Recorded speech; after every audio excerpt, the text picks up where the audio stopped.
কোনো কিছু করবে না। আমরা এটার বিচার নিয়ে এরপরে আমরা এখান থেকে যাব। আজকে কটা আনছিল, কটা বাজে আনছিল?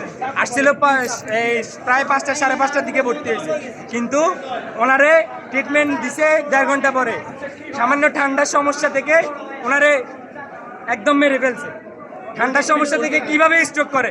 স্ট্রোকের কোনো রিপোর্ট নাই।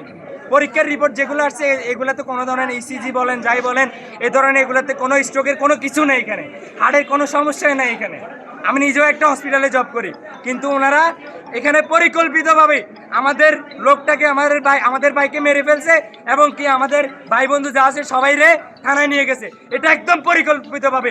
এই হসপিটাল হচ্ছে একটা দালাল হসপিটাল, একটা কষাইখানা, একটা কষাইখানা। প্রশাসন পর্যন্ত এই হসপিটালের মালিকের কাছে বিক্রি হয়ে গেছে।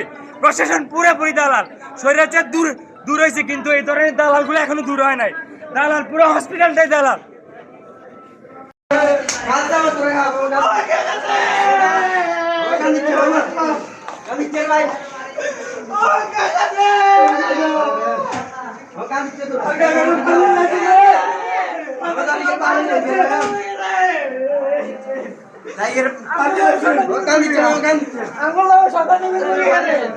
আমরা